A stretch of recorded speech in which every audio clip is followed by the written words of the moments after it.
Hi, good morning everyone at ICF. It's lovely to be with you. Thank you, Pastor Robbie, for the invite to join with you today. I trust you're all safe and well, and looking forward to a more relaxed and unrestricted summer, and I'm sure there are better days ahead of us.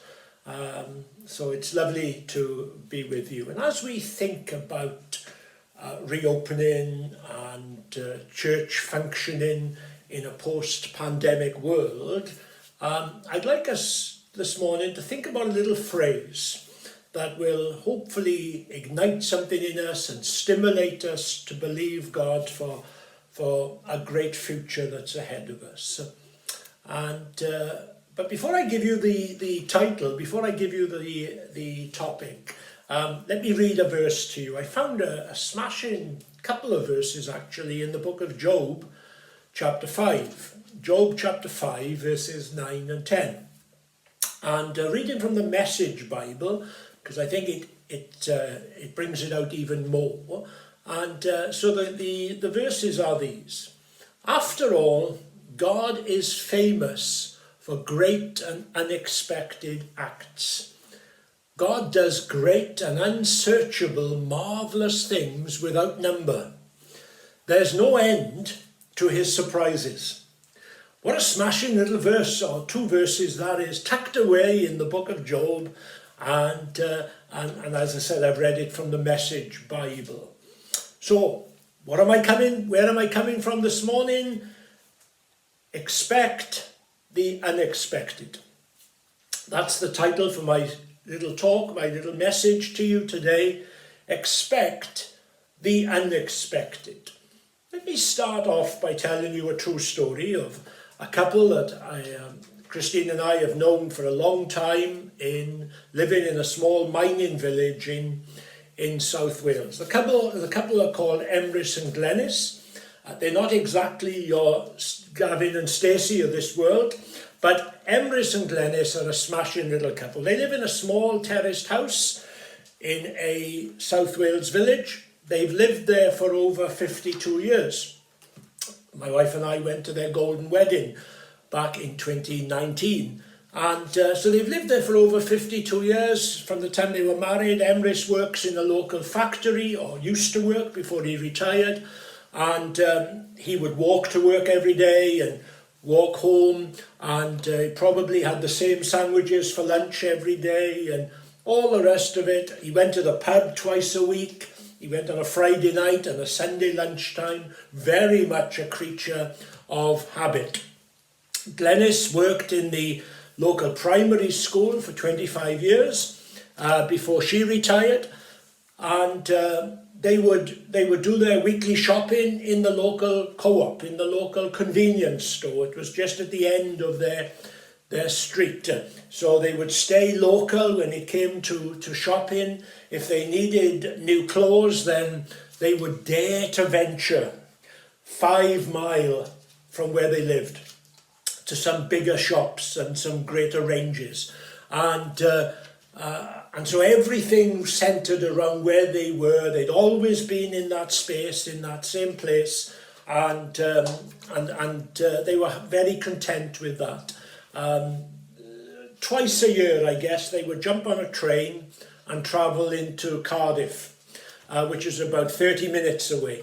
But that was a big day out for them. That was a big adventure.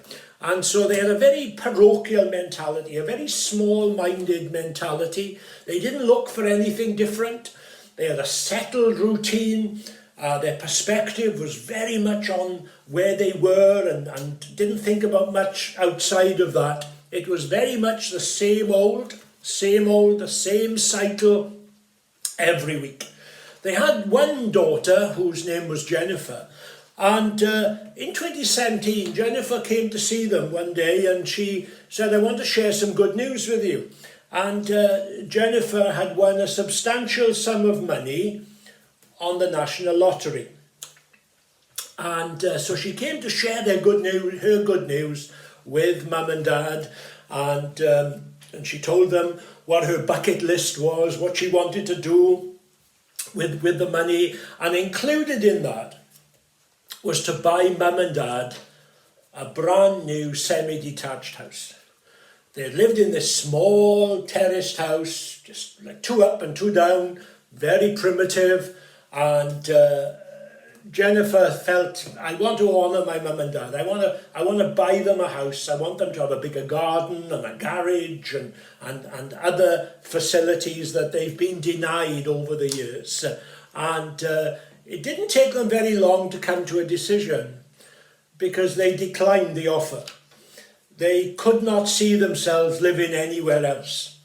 They declined Jennifer's kind offer. They thanked her, but they turned it down and said, no, this is where we've always been, and this is where we'll always stay. And no, why am I saying that? Because I think that true story serves as an illustration of where some churches are at. It serves as an illustration of where some Christians are at in their individual journey with God, who are content to stay where they are, do the same thing, not look to push back any boundaries, not look to do anything new than what they've done before. They pray, some Christians pray the same way that they've prayed for 30 years or more, the same platitudes. They have the same entrenched view about the world and everything else. There's nothing new or evolving with them. And churches are similarly. Some churches have an entrenched position. We've always done it this way. We will always continue to do it this way. There is no moving in progressive revelation or fresh understanding of what God is doing in today's world. So the illustration of Emrys and Glenys is a fitting one, I think, for some churches. Probably not ICF, but for some churches, and who are going through the same routines, the same cycle, week in, week out. Their spiritual aspirations don't rise very high, and they're quite happy with the safe and the predictable.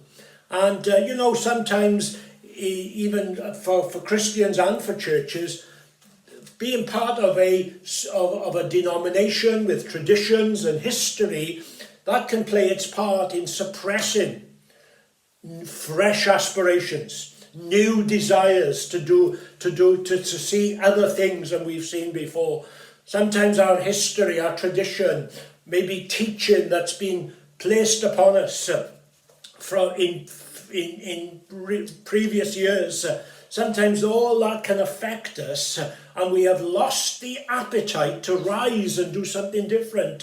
We've lost the desire to move into a new space in God because we're very settled where we are.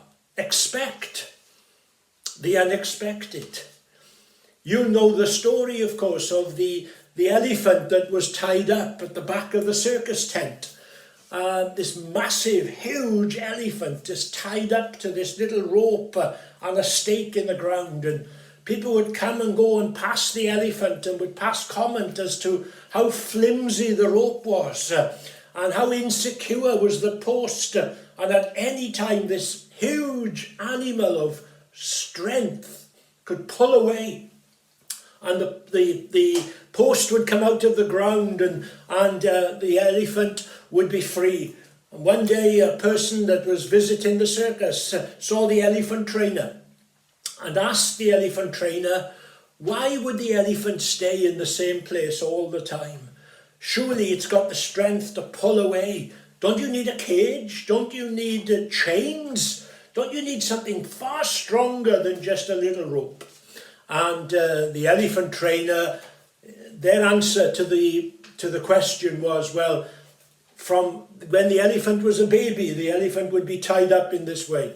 The elephant would have a rope around him and tied to a post. And as the elephant grew in size, he was conditioned to think that he'd always be tied up, that he could not move from that space.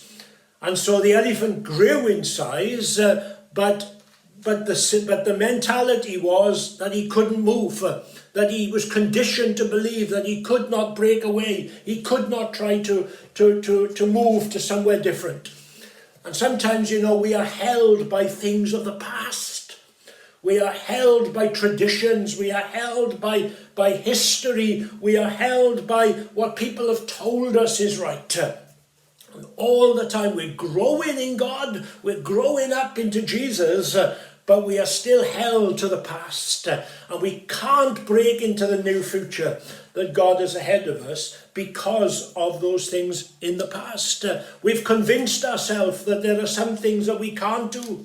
We've convinced ourselves of that. I've sat with leaders over many years and they've talked about stuff and you'd think, who told you that?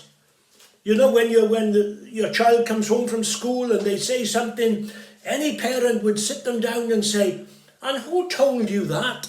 And I found myself sitting with some leaders on times and saying, who taught you that? Who told you that? Because they headed a glass ceiling. They'd risen as far as they could. There was no desire to break into new ground, and because they were conditioned in a certain way, in the way they prayed, in the way the philosophy of church, their understanding of ministry, their view of the world, and all these things contributed to just keeping them in the same small little parochial place that they'd always lived in, spiritually speaking. Expect the unexpected. We miss out on things so much because we have been stifled in our thinking and in our appetite for greater things. During lockdown, I've had the opportunity to read some books, perhaps that I wanted to read for a while, and it was just some leisure reading on times. But I read a book by George Muller, and that was a fantastic, inspiring book on prayer and the way George Muller and his wife set the orphanages up. And sometimes they'd go to bed in the night and they'd have no provision for the next morning. They'd have nothing in the cupboard for breakfast for all those young children. And they would pray for 90 minutes before going into bed. They would pray. And when they got up at 5 a.m. the next morning, there was food parcels, there was food deliveries. They don't often know where it came from on the doorstep. Amazing book, George Muller. I've read the journals of Evan Roberts, who was involved in the Welsh revival, and how God used him to win coal miners, even down in the earth, down underground, where he shared the light of Jesus in the darkness of the earth, and amazing things, and prepared people for what was coming. And I also read another book by William Carey. William Carey, of course, was the founder of the Baptist missionary movement, and he went to India. And he was there for 41 years and never came home. And he wrote something in one of his books, which it's a little phrase that many a preacher, many a leader, they may have got the plaque in their study, or they may have got it on their desk. Because it's inspirational. And it's this, you probably would have heard it. William Carey wrote, attempt great things for God and expect great things from God. Attempt great things for God, expect great things from God. How powerful is that? To go beyond our borders, to go where we've never gone before, to throw off the conditioning, and to learn to look to explore something new in God, and to expect the unexpected. We should never try and figure out God. It's a waste of time to try and second guess God. We have our preferences, we have our rationale, we have our expectations, and sometimes they're not very high, and they become the standard to which God must submit to, or else we reject it. How sad is that, when God is wanting to do something and we don't recognize it, we don't identify it. You think of the children of Israel, it was a huge shift for them coming out of Egypt, where there were gods everywhere. They had gods of wood and stone and metal and everything else all around the place. And they lived with that for a number of years. And then God brings them out from that, and they're on an unknown path through the wilderness. But they're connecting with the living God. They are connecting with the God of heaven and earth, who did things differently, who did supernatural things, who broke out in ways that blew their minds very often. They come to the Red Sea and God opens it up. They're hungry, so manna falls from heaven. There's water gushing from a rock. Amazing things are happening because now they're connecting with the God of heaven and earth. And it was a whole new ball game for them altogether. Think of the disciples of Jesus. I don't know about you, how you feel on a Monday morning going to your workplace. And you might feel, same old, another week, it's the same pattern, it's all predictable. Will you imagine being a disciple of Jesus for 3 years? Getting out of bed on a Monday morning, or any morning for that, and thinking, I can't wait for today. I'm going to work with the Son of God. I'm going to be walking with the Son of God. I'm going fishing with the Son of God. I'm going to a funeral with Jesus. I'm going to a leper colony with Jesus. They were expecting the unexpected. It didn't start out this way, but they had such an appetite, having been with Jesus, that they began to expect the unexpected. And I pray that God will instill that in us, that we'll expect the unexpected. God is full of surprises. So often we lean into our limited, preconceived ideas of what church should be like and what should happen in church and the function of church and all the rest of it. We become accustomed to some things happening and certain things not happening. If we're honest, our need of control very often is evident. When I pastored in Scotland, in the west of Scotland, I was there for 9 years in the 1990s and loved it. And one of the churches under my control was Greenock. And it was the time when I was there that we had what was called the Toronto Blessing. It was this global manifestation of the Spirit of God that was moving across the planet. And we sampled some of it in Greenock. And when it first hit us, some people came on a Sunday morning and they were acting very differently to where they normally acted. They would stand and they would laugh and they would fall to their knees and there was all these kinds of manifestations were a little bit different to how they would normally behave in church. And I remember sitting with the elders. We had we must have had 4 meetings in a fortnight, because there was concern that what's come into the church, this is very different. This is breaking out into something that we can't control anymore, and these people that were just almost, without being unkind, but they were stereotypical Pentecostal or apostolics. They came, they sat, they were dignified, but suddenly all that's thrown off, and they were bringing their friends. They were bringing their friends to church, and the way they would pray and the way they would respond to ministry, it just wasn't them. But we wanted to control it. And because it was different, we were frightened of it. And I have to say, during that move of God, I saw the good, the bad, and the ugly side of things. There were things that we brought correction to. There were things that we utterly rejected. But there were some things that were good. We saw people fall in love with Jesus all over again.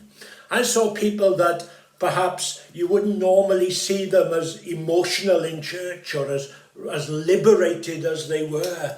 But the Spirit of God had got hold of them. And I remember sitting with the elders and saying, we've got to make space. We've got a house That's where some people just are untouched by it, and other people that have come into something fresh and different, and we've got to try and accommodate all that God wants to do. You see, we can miss out on the blessing of God because it's packaged differently. It's packaged differently to the way we expect it. I don't know if you've ever had a Christmas present and a big box has been put in front of you. And, you know, in your mind before you unwrap it, you're thinking all kinds of things. You're thinking, you know, is this the present I wanted? It's big box. And then when you open it, it's full of tissue paper, and right at the bottom is a little small box. And maybe it's a ring or a bracelet or a watch or what have you. But the person has tried to deceive you, and by giving you that big box. And initially you're thinking, big box, but a small present. And but you soon come round, don't you? And sometimes, you know, God packages things very differently to the way that we would like them.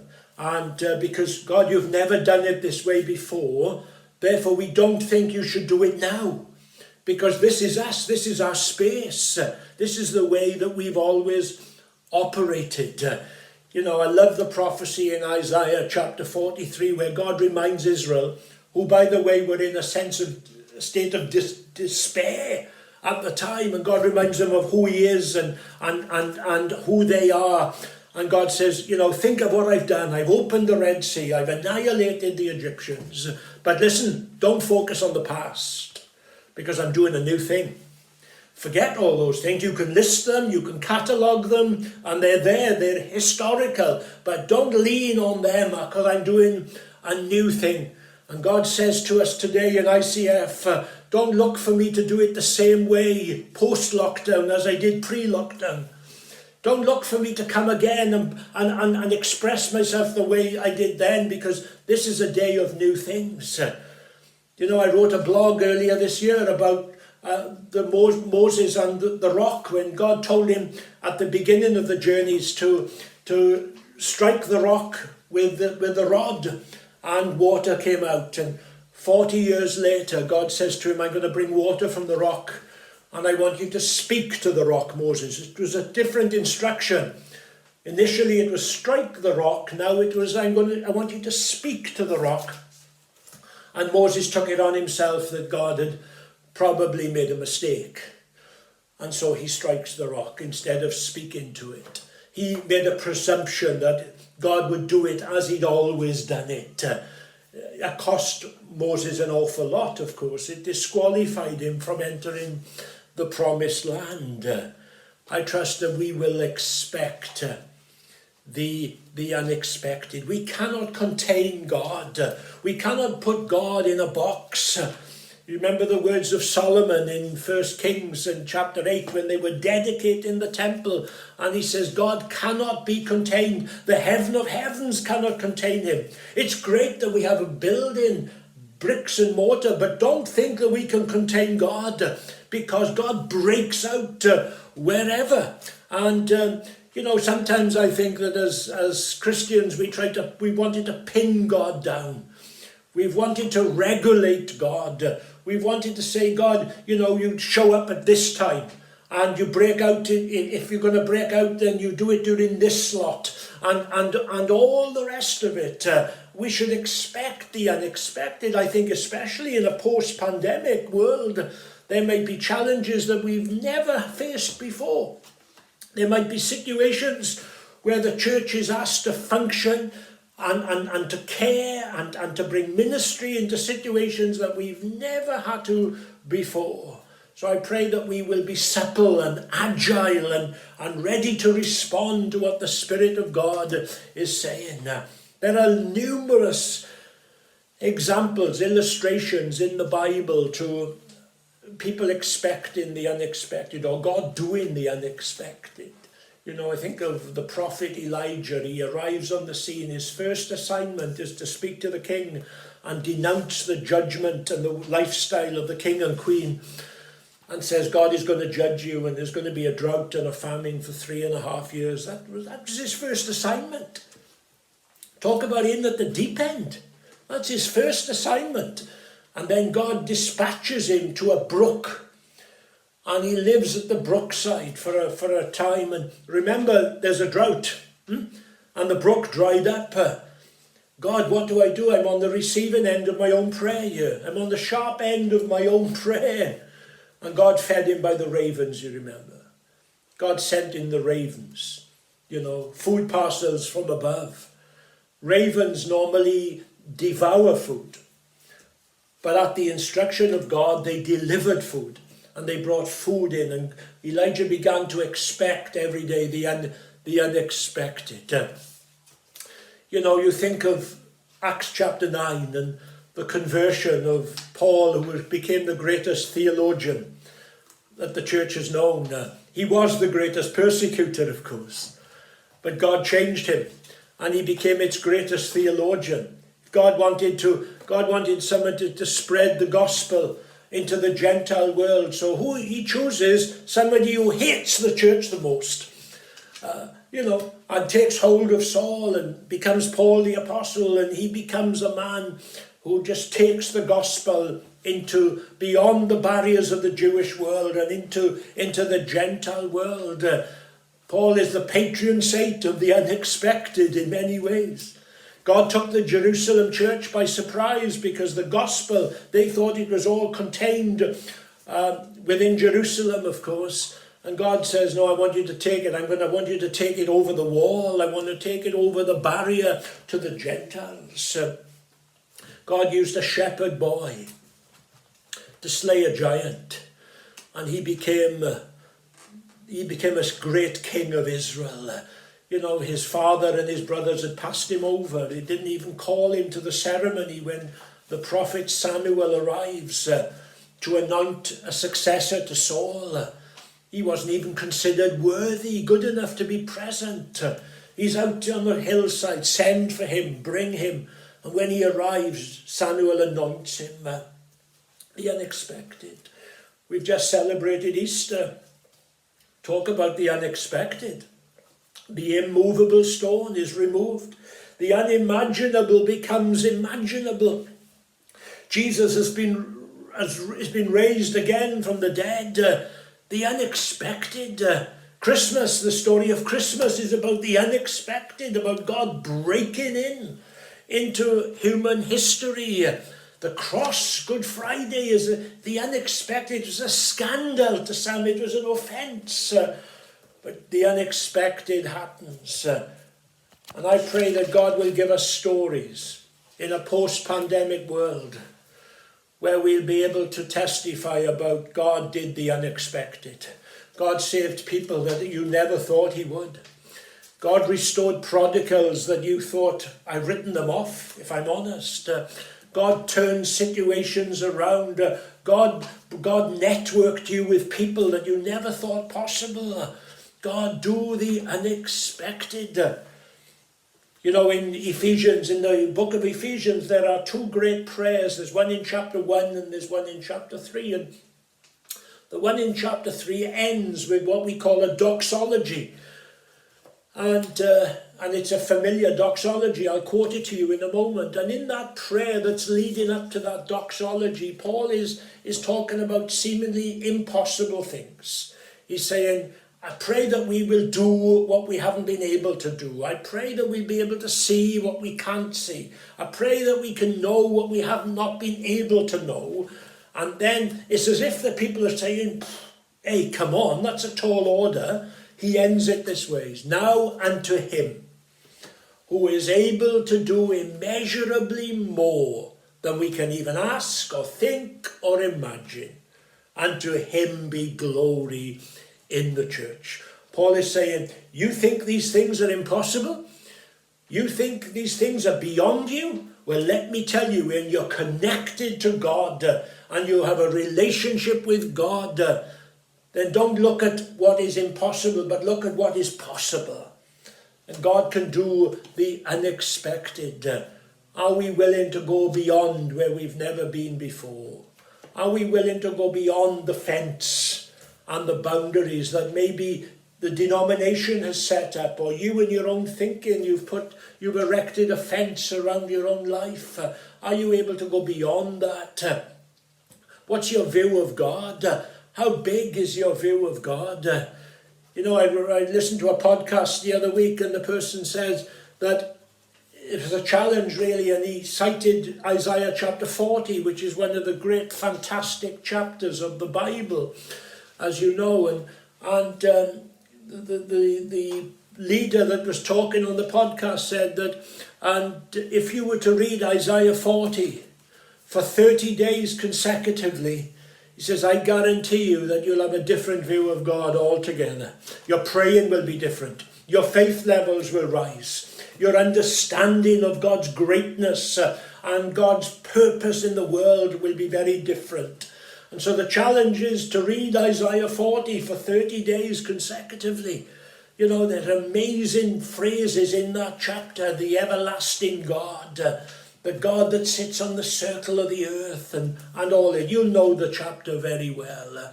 I pray that the COVID-19 lockdown has not diminished your expectations. I trust that you haven't lost an appetite for God to do more.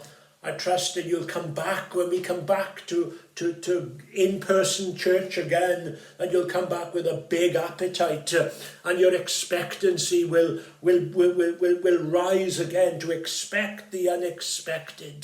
There's nothing that God cannot do. Nothing at all that God cannot do. But we have to position ourselves to be saying, God, we believe it.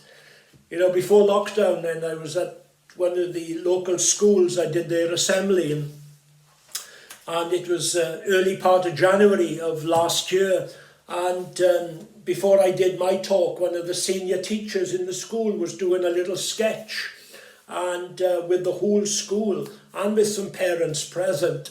And she had two children from year 5. And one on the left and one on the right, and the little boy on the right had a little banner that he held up, and the words, when he turned it round, the words were, "But what if I fail?" And the teacher talked about, how we want to break out of that mentality. Don't think that we're going to fail all the time. And she talked about maybe, words that have been said over them, and you'll never amount to anything. And she talked from history about some people who rose to great things, but their childhood, they were suppressed. And she talked about, breaking free of that mentality of failure. And then she crossed the assembly, and on the other side, on the right-hand side, was a little girl, and she turned her banner round. Remember, the little boy's banner was, "But what if I fail?" The little girl's banner said, "But what if I fly?" And she talked about them having aspirations. She talked to those children, young primary school children, 7, 8, 9, 10 years of age. She said, "But what if I fly? What if I can make the best of my life? I want to be an achiever. I want to achieve things perhaps my parents or my grandparents didn't achieve, but you can do it." And when I thought that, I felt God speaking to me and saying, sometimes, we're afraid of failure in church. We're afraid as leaders to invest in a ministry, or to push something further, or to make some faith declarations, because we might look silly in front of the people, or we might let people down and our reputation is tarnished. But what if I fly here? What if we see that in this new world, there's an opportunity for the church perhaps that we haven't had before? There's a space that's been created where perhaps other agencies will be looking for the church to put its best foot forward and step in and provide a ministry. Is there any limit to God's power? Certainly not. God asks the question in Jeremiah, is there anything too hard for me? Not at all. God is bigger than any prayer item you put on an agenda. God is bigger than any prayer matter, however sensitive it is, however meaningful to you it is. God is much bigger than that. And I pray that in this day of uncertainty, these are uncertain times, that the church will not revert back to familiarity. The church will not just revert back to a safe, reliable routine, that we will not just look for the familiar once again and say, well, that's what we're comfortable with. The Emrys and Glenys mentality. We've always done it this way. This is the way we've always operated. And we're having low expectations perhaps, and our faith levels are reducing rather than rising.